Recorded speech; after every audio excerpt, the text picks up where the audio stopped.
So look, if you want to grow your wealth, your income, and increase the amount of time off, then these are the shortcuts that can help.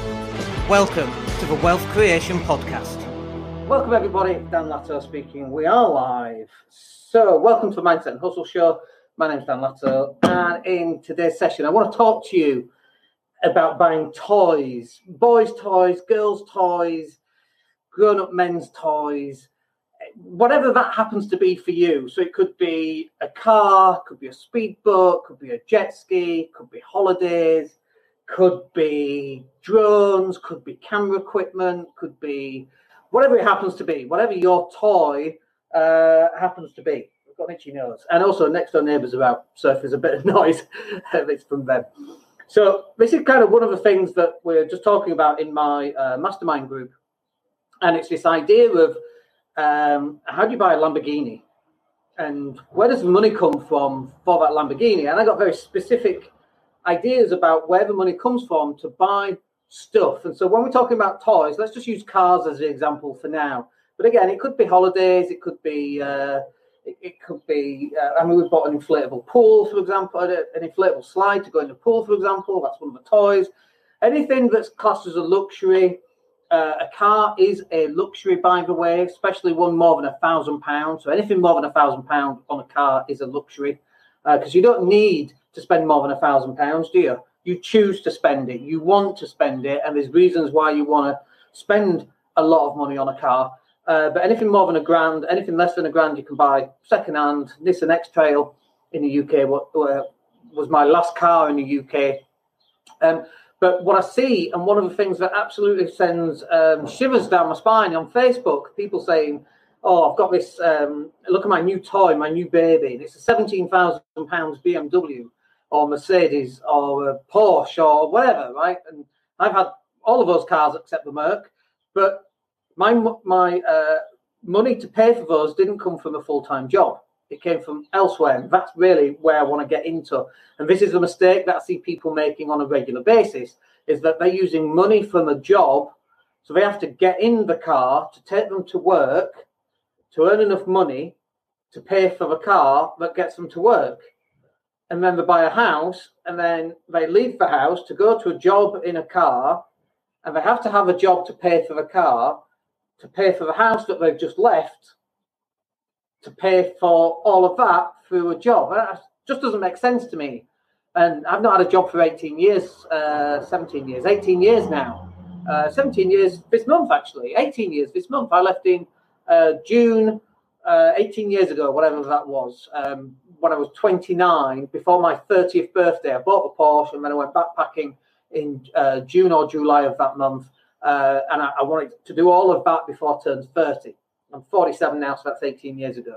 But this is what most people do. They have an income from a job. And if you've ever read Rich Dad, Poor Dad, we're going to cover some of that stuff off as well. But they have income from a job that then pays for their house, their car, their food, their holidays, their toys, school fees, the whole lot.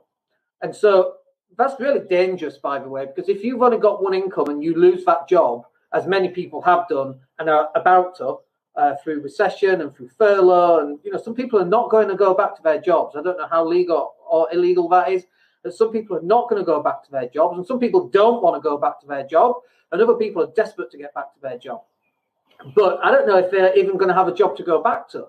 Having one source of income is really dangerous. Okay, so it's like this. So this is a bathtub.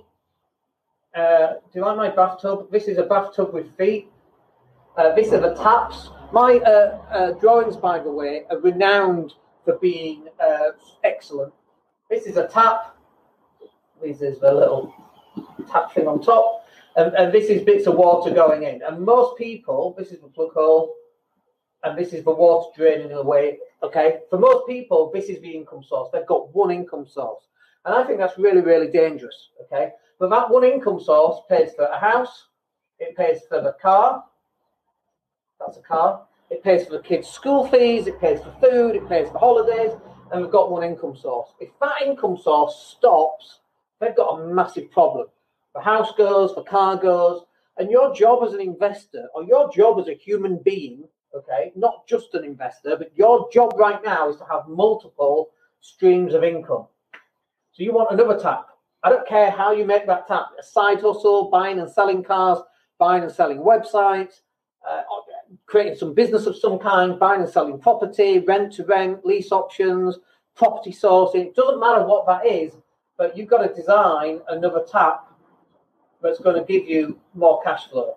These are taps, by the way. They're good, aren't they? And then after that one, you've got to create another tap. And this is all income. And what happens is that here, I can actually use a different colour. Here, on one income source, it goes straight down the plug hole and it disappears. You haven't got any income. Like, you've got one income, but you've got no savings because it's all spent on houses and cars and food and holidays and toys. And so what you want to do is, the more income sources that you can have, is slowly but surely, you're starting to fill up this bath. And what you want to do is you want to get yourself to the stage that you've got so many of these income streams coming in.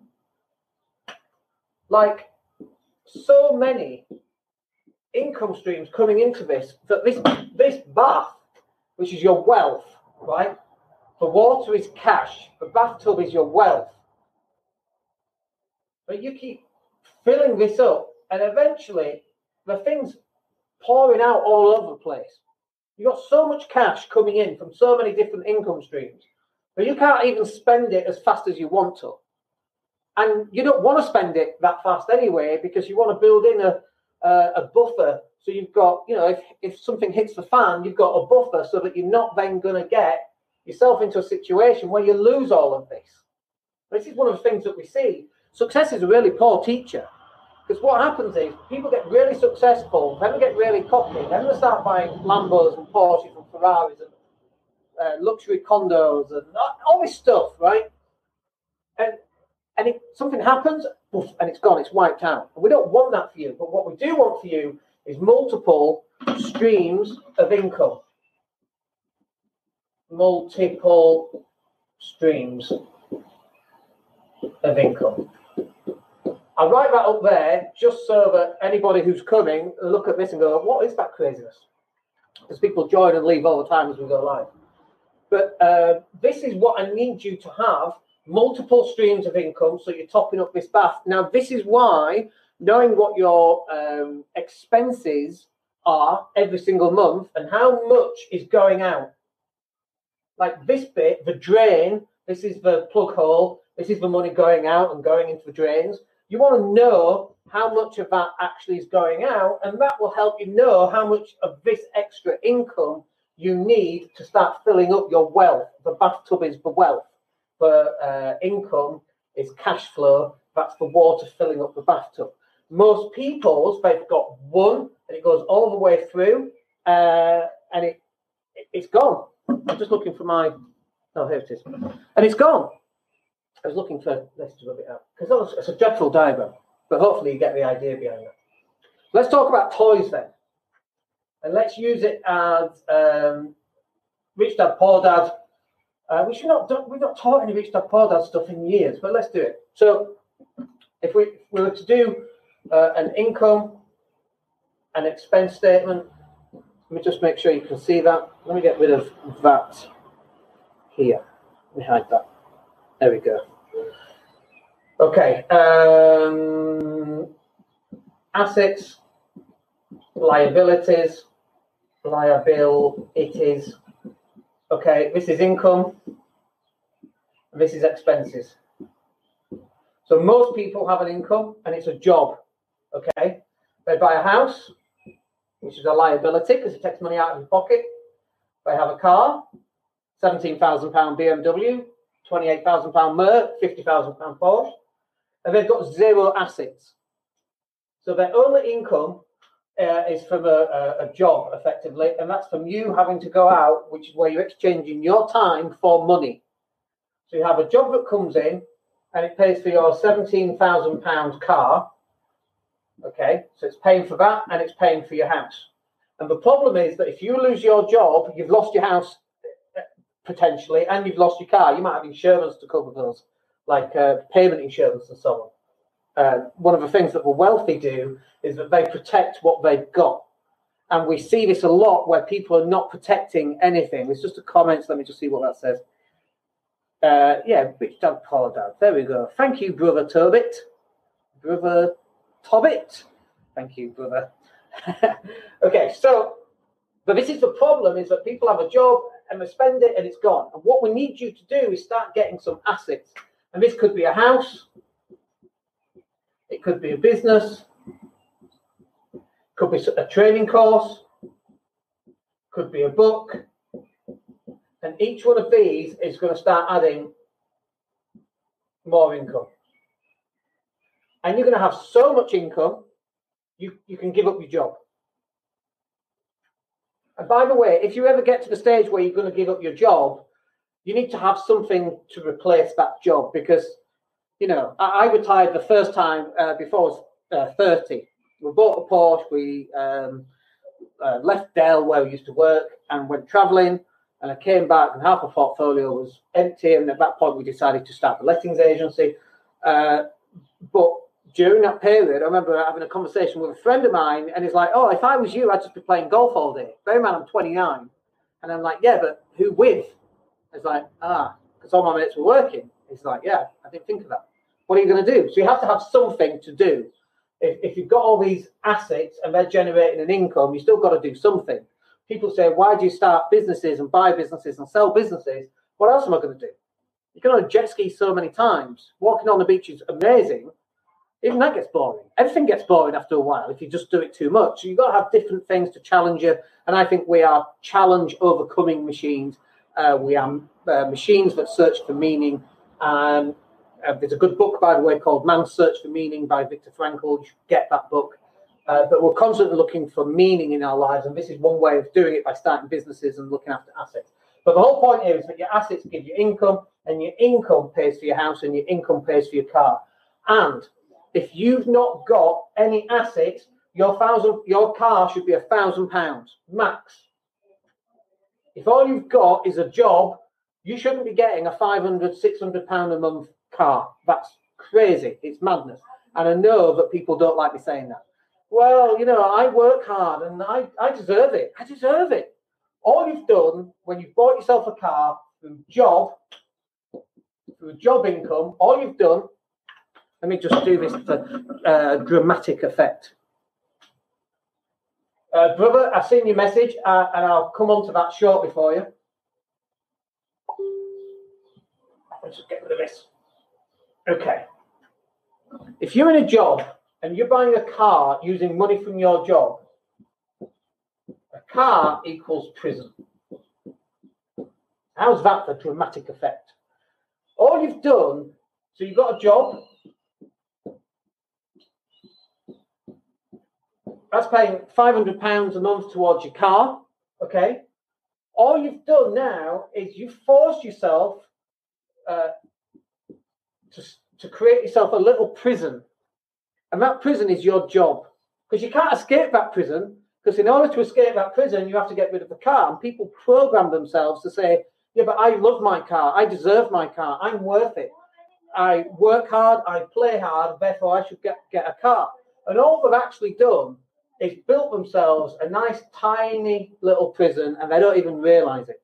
We're slaves to the system, and we don't even know that we're slaves to the system, because the system is so insidious that this is how we're brought up. We're brought up to think that we should have a nice car, and you should. But the income from a car should come from an asset. This now turns into freedom. And we're all freedom-loving capitalists, aren't we? I'm a capitalist. I don't see anything wrong with being capitalists. We'd like to make money because we know that making money gives us freedom. And those people that go, oh no, if you make a load of money, you can't be very nice. That's crazy. You can be even nicer. It gives you freedom to help whoever you want. It just doesn't make sense. But again, it's that pre-programming. So brother asked, he made a statement actually. Let me just find my mouse. Here it is. Brother was saying he wants to build cash flow through passive income. Brother, are you doing that right now? And have you got any ideas as to how you're going to do that? because we can write up on the board some ideas that you can do for creating cash flow. Okay, so I'll give you an example. We make about, I don't know, between £1,000 and £2,000 a month on this next strategy, completely passive. Depends on the month, but we make about between £1,000 and £2,000 a month. Sometimes it's more, sometimes it's a bit less, but between £1,000 and £2,000 a month.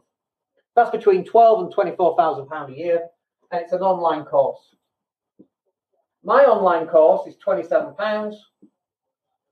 That gives between £1,000 to £2,000 profit every single month. It's completely passive. We put that on top as well. The reason we put headlines on is just because people come in and out of the stream and they want to know what we're talking about. So this is passive income. One day I'm going to work on my writing on the whiteboard. I know you can't kind of see that. Oh, it's fine. You can just see it. Okay. Brother, tell me about your passive income. Tell me about what ideas you've got for passive income. I'm going to stick a few more ideas up here. But number one then is an online course. Number two is a book. I'm a little bit hypocritical here, by the way, because I haven't got the book. I know we're all supposed to be Amazon bestsellers, but that's really not that difficult to do, is it? You sell 70 copies on the right day in the right section, you'll become an Amazon #1 bestseller. I've got several friends who've done that. Anyway, a book. Now, what you could do, and I haven't done yet, but we need to one day get round to it. So busy buying businesses right now. But what you could also do is once you've got your online course, and by the way, let me just put in the, let me just put this in. UK/course. Did I spell that right? Yeah. So if you want to know how to make an online course, it's 27 quid. You can buy how to make an online course, and that'll literally show you exactly step by step what I did. There's like 115 videos over 15 modules. There's loads of content in there. But once you've created your online course, which is so much easier than writing a book, okay? So you do that first, then you can write your book. Where do you get your book from? Well, you've already stood in front of the camera talking about the online course and giving 95 videos over 17 modules, whatever that happens to be. You just get that typed up, put into 17 different chapters, 4 or 5 subsections per chapter. You've now got yourself a book. Let's say you sell that book online, and it's up to you. You could sell the book for 27 quid. Okay, but then you discount it and you drop it down to something like, I don't know, 10 quid. And then you could actually sell that on Kindle. Okay. And if you're selling, I don't know, how many copies of that do you want to sell? Let's say you're selling 25 copies a month. Oops. Equals £250 a month, which is £3,000 a year. So you've got this one, which is about, call it 12. Can you see that on there? Yeah, you can. You've got this one, which is 3. What else can you do? By the way, you just made a £15,000 income off these two things. And you can do this within 14 days, the top one. That's what the training course shows you how to do it. And you could do this. That's going to take a bit longer because you have to actually spell stuff right. The beauty of making online video courses is your grammar doesn't matter. Your spelling doesn't matter. You don't have to worry about full stops and semicolons. You can just talk to camera like I do. And I sound like this, and we still sell between £1,000 and £2,000 worth. Let's just have a look. Brother, I thought about those two books and courses, but my main focus right now is building an ATM business. I got that. Okay, an ATM business. I got it. What do you mean by an ATM? You mean a business that you put out there and money just comes in? Or do you mean a physical ATM? You know, where you put your card in and it's a bank? Like, you could do that too, by the way. That's very passive income. Just explain what that is, and I'll crack on while we wait for you to do that. Okay. What else? What else can we do for some sort of passive income? Well, there's property. And what happens is people say, I haven't got deposits for a property, Dan. I can't. All my income goes out on house, rent, or mortgage, my car, which you should sell and get a £1,000 piece of junk. Nissan X-Trail.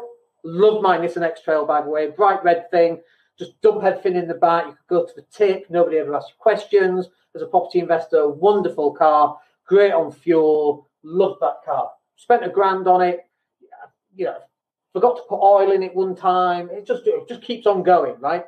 You might not look amazing and successful, but if you're already amazing and successful, why do you need to prove to others? You already know it doesn't matter. So some people go, yeah, but property, I can't get into property because I'm spending all my money on all these other things. We're just showing you straight away how to make £15,000 a year. Let's say that this one takes a month to do, and this one takes 3 months to do. So we're what? We're in June, right? At the time of recording, June 2020. Why do you get it done? 3 months. As we go into 2021, what else are you going to do this year? Your holidays are cancelled. There's nothing else to do.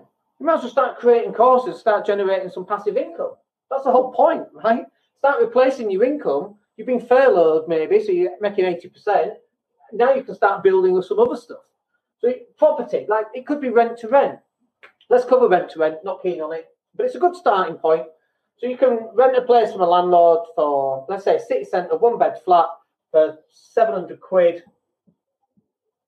and you can rent that per night at £50. Let's do some easier maths. Let me just put the calculator. It's up anyway.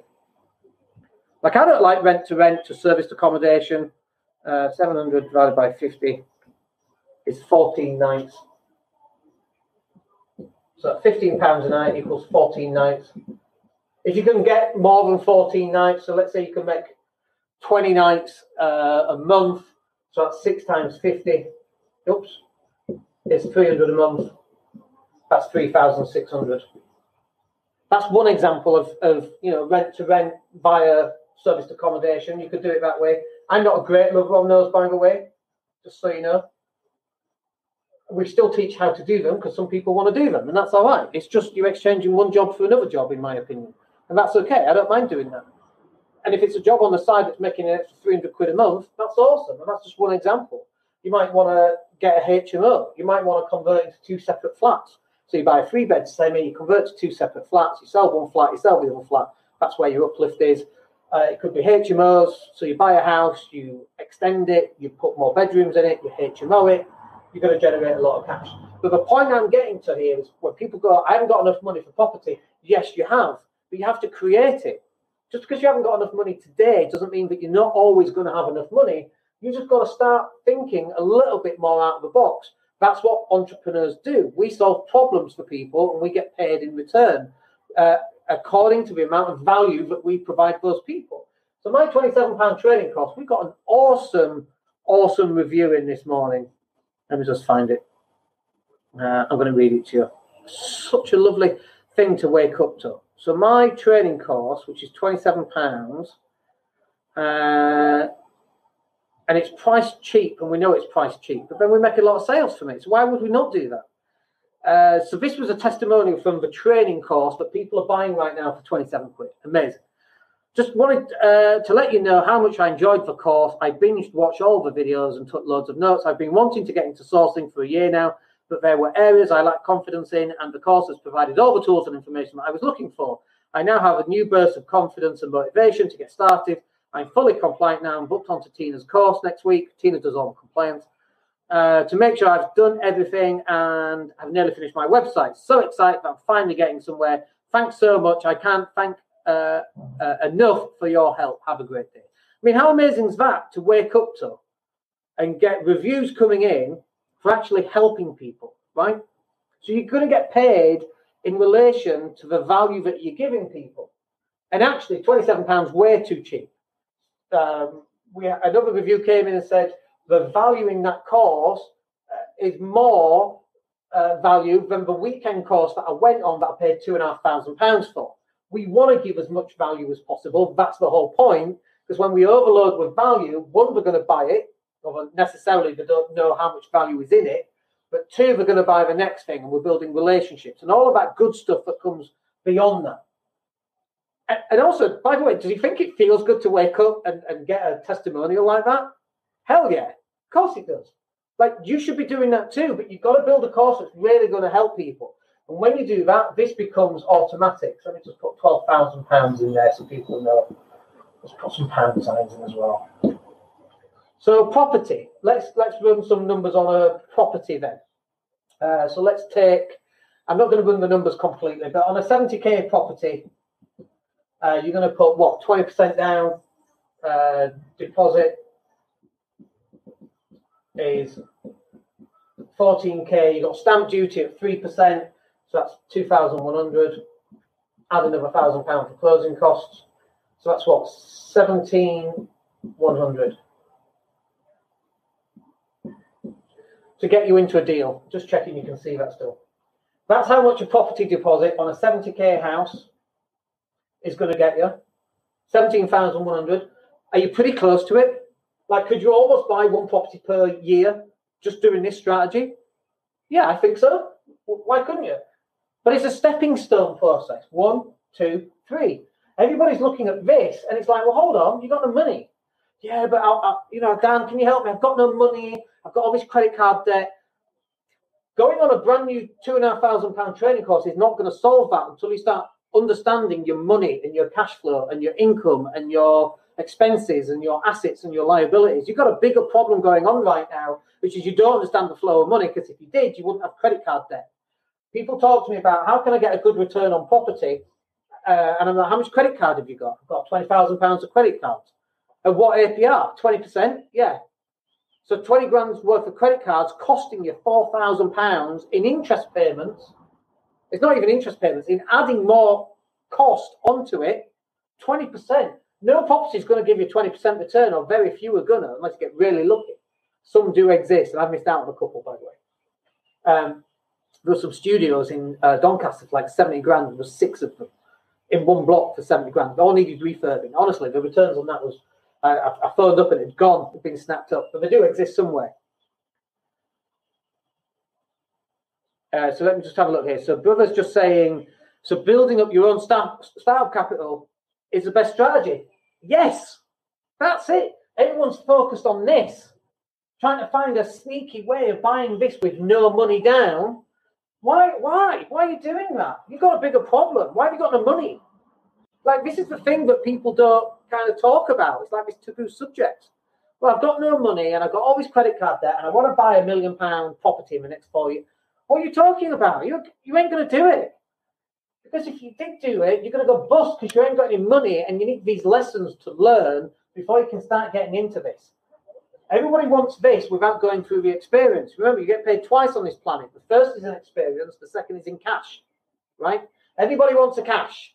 Nobody wants the experience. I've gone through the experience for the last 20 years, which I think qualifies me to talk about this stuff. I'm living proof of it. I've lived in 5 GCSEs. I've lived on spuds and beans, potatoes and beans for a month. And it's been hard work, working 2 jobs, 60 hours on one, 20 hours on another, then working at Dell was 60 hours, and then I worked 20 hours building my property portfolio. It's hard work. Nobody wants to do that. Build up your capital reserves, doing whatever that needs to be done, working 2 jobs or 3 jobs, or whatever it needs to be done. I don't recommend working 2 or 3 jobs. You should be working 1 job and building something else as a side hustle. That's how I would do it. But before you get into property, you've got to build up some money. Because if not, you're going to find yourself coming a little bit undone, quite honestly. Nobody talks about this stuff on property courses, do they? Oh, buy this property with no money down. Woo! High five for the next person. Say, you're amazing. Like, seriously. You've got to start building up some reserves. But this £15,000 is almost 17 grand. Right? Cut your costs by £200 a month. You've got your extra £2,000 to get you into this deal. This deal will probably give you, should we do the maths on this? So it's what? 70k minus 14 is 56. So you've got a mortgage at 56, let's say 3%. That's low, by the way. And I'm uncomfortable doing 3. Let's do 4. So we're financing £56,000. I love doing these live, by the way. So if you don't know how to do this, go get your calculator. 56,000 times 3% is 1,680 divided by 12 is £140. A 70k property, you'll get what, 450? Rent. Let me just make sure you can see that on the board still. I've got this ginormous board and I'm actually running out of space. Let me just move this. Yeah, there we go. You can still see that. So the rent is 450. So approximately, what, 300 quid? I'm uncomfortable with £300, so let's call it £250 profit. Let's say you've got some insurance, you've got some voids, you've got some extra expenses. 250 quid, you can still see that, that's fine.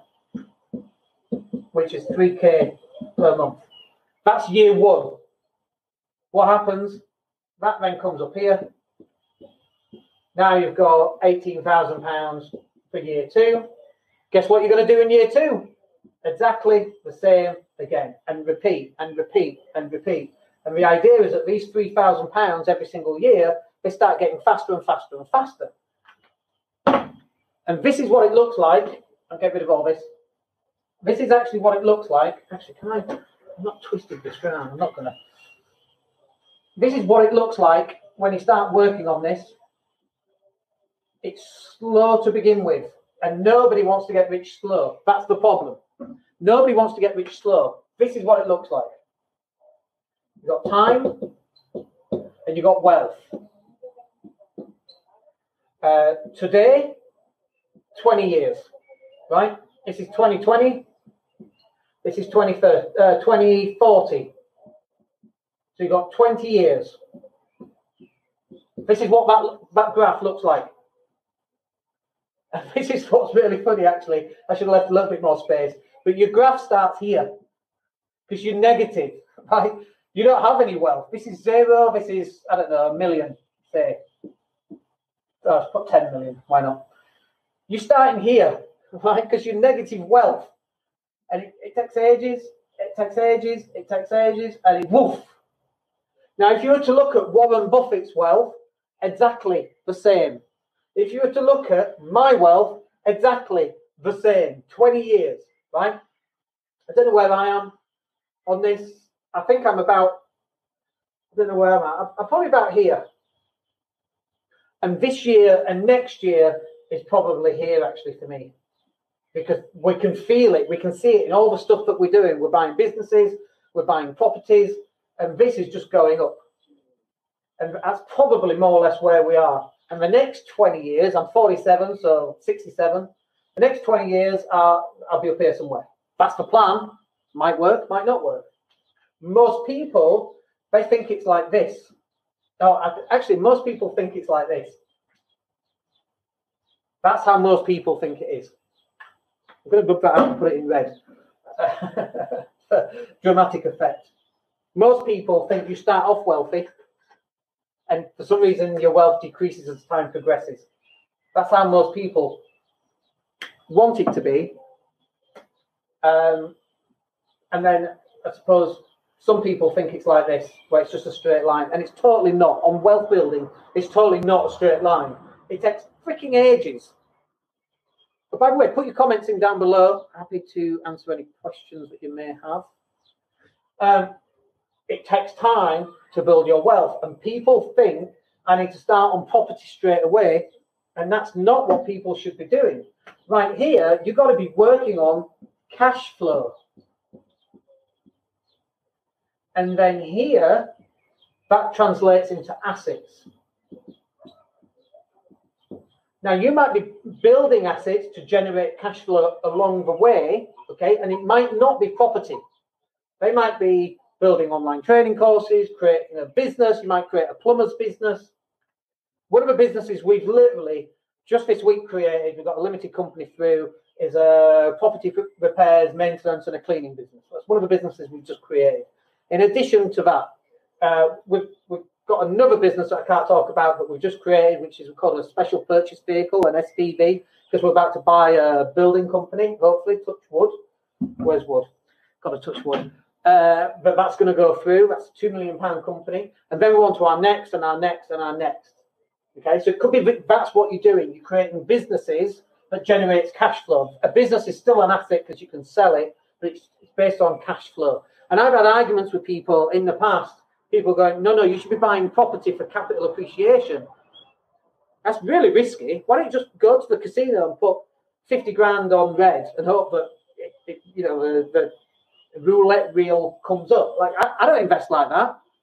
I want sure thing investing. I want to get wealthy. I don't want to get risky. So buying for the sake of capital growth, look, capital growth will happen all on its own. It's not for me to determine what's going up fast and what isn't, because it's not in my control. What is in my control is the amount of cash flow that I can generate through business and through properties, maybe. And then that then translates into assets. Doing a lot of diagrams today. Don't normally do as many of these. Is this good stuff, by the way? Just give me a thumbs up if you're enjoying this. And if you've got any questions, let me know as well. But the only reason you should be creating a business. The only reason you create a business, let's do it this way, is for cash. And the only reason you want cash is because that buys assets. And the only reason you want assets is because that gives you cash flow. And that buys your car, just to tie it into what we were saying 10 minutes ago, your house, your food, your toys, whatever toys are for you, your yacht, your speedboat, your Porsche, your holiday home. And then the cash flow buys more assets. This cash continually buys more assets. That turns into more cash flow that then buys more assets. And do you remember the picture of the bath? And the bath is filling up with cash, so much so it overflows. The reason you get to that point is because your assets are generating so much cash flow that you end up buying more assets. At first, you're going to buy one property a year. Then you're going to buy, one property every 11 months. And then it's one property every 10 months. And then one property every 9 months. And one property every 8. One property every 7 months. One property every 6 months. That's 2 properties a year. And you're buying these assets, which are generating cash flow, which enable you to buy more assets. Then you're buying one property every 5 months. One property every 4 months. Now you're up to 3 properties a year. Your assets are generating more cash flow, more and more cash flow. More and more cash flow might also allow you to spend some of this. Let me get rid of this here. It might allow you to spend some of that cash flow on either growing the business even more so it generates more cash, or buying an extra business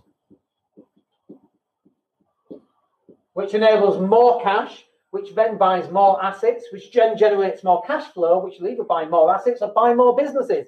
That's wealth creation. That's how you grow it. That's it, 101. Why this is not explained at events, I have no idea. Well, I have a fair old idea. It's because I want to give you a high five, tell people how successful they are, tell them they're going to be a millionaire next year, and buy my £10,000 course. I get that's why they do it. It's running an event at a 5-star hotel. Where do you think the money comes from to pay for that stuff? It's not this, by the way. One of their businesses, let's break down this because this is quite important. Their business is a training business. As I've shown you with my online training, that's a training business. That generates cash, that then generates more assets, that's then generating more cash flow to either buy more businesses or more assets, that then generates more cash flow. That's why some of the people in the industry are crazy on selling businesses how to buy property with no money down, even though they might not have done it themselves, but they're going to teach other people how to do it. We know there's people out there doing that right now. So that's what these people are doing, but it's a training business, and they're actually buying the property because of the training business. Which came first, the chicken or the egg? The training business or the asset? And for a lot of people, it came from the training business. Now, I'm opposite to that. As usual, I do everything the wrong way around. I actually focused on assets first and not the cash flow, and that was a mistake. Let me rephrase that. I bought assets only on properties that didn't cash flow anywhere near as well as they could have done. Then when I'm like, oh, I get it now, then we started adding more value to the properties, then we can generate more cash flow, and then we can start buying more properties and so on. And that's how we had that quick growth. You remember that graphic where it takes ages? Like we were buying lots and lots of properties right at the start. But most people in the education, their income comes from businesses that then allows them to buy assets. But I don't have a problem with that. I really don't have a problem with that. Have you got any questions, folks? We've been going 40 minutes. We're going to call it if you've got no questions. So we'll just wait a minute because some people might be typing. Oh, by the way, let me just see. Brother was just saying, never learned this in school. Thank you, brother. Yeah, I know. The reason why you're not taught this in school is because school wants you to be an automaton. A little bit controversial is this, but the film The Matrix? Okay. The film The Matrix, how we are batteries for the machines? That's kind of where we are right now, except we are tax batteries. We're born, we go to school, we get a job. We pay 20% tax, 10% national insurance. We have offspring, they're born, they go to school, they get a job. Basically, the government takes 1/3 of your life away from you, all of your money.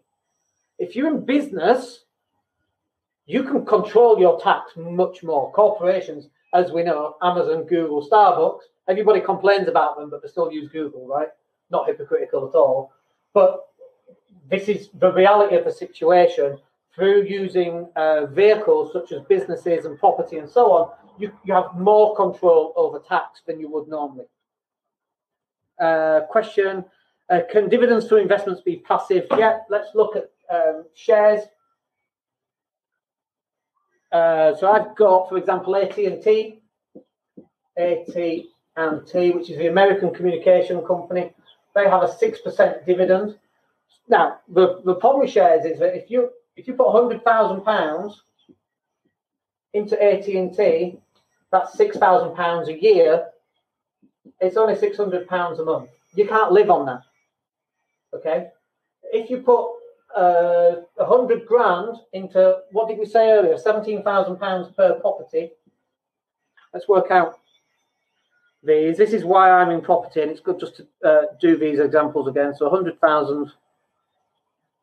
Oh, let's do it by 20 because I can do that maths actually. Let's do 20 grand deposits into property equals 5 houses, which is £250 a month, which is £3,000 a year, times 5 is 15,000.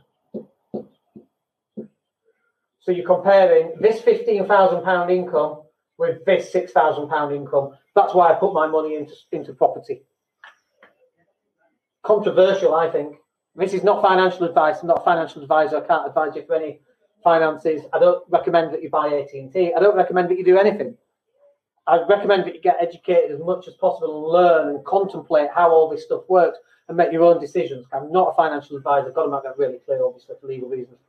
But for me, this for me makes better sense. I can make 15 grand on the same 100,000, or I can make £6,000. This is £9,000 more. I'm doubling 2.5 times that income right there. However, the difference, this one is completely passive. I don't have to do anything. I don't have to deal with tenants. I don't have to deal with gas certificates or people not paying rent, or the risk is lower. The risk is with AT&T. The guys who work at AT&T are much more qualified than I am. The CEO of AT&T lives, eats and breathes telecom. I have no idea about telecom. I don't want to know. So it depends on what your level of risk is and how much work you're happy to put in. For me, this makes total sense. Now we've just acquired a 50% stake in a lettings agency in Leeds. We've got a repairs company. We're looking at buying more construction firms, and some of those conversations are crazy when we look at them. Crazy good. But for me, this works perfectly. It's exactly what I want to do. However, that's not for everybody. And some people love stocks and shares. The thing you can't do with stocks and shares, I'm putting 20 grand in per house, and these are 70k houses. So I'm leveraging other people's money via a mortgage. But that for me works. And I think, my friends, that will call it right there, because we're in danger of just going on for all day. which is not a problem for me. I can talk forever. All right, hope that's useful. So we are live again on Monday, Business Growth Show. If you've got any thing you'd like me to cover on Monday, more than happy to go through that. Other than that, have yourselves a wicked weekend. Please stay safe in the current climate, both in terms of social gatherings. I know people are feeling very strongly right now with some of the stuff that's going on in America. And if you're going to attend social gatherings to demonstrate, please keep your distance. Please wear a mask. Stay as safe as you can. If you're going to stay at home, then perfect as well. Whatever works for you. But stay safe. Have yourselves a wicked weekend. We'll speak to you on Monday. My name's Dan Latto. Take care. Hey, it's Dan here. Thank you for listening. Really appreciate each and every one of you. Please click like or subscribe to the entire podcast.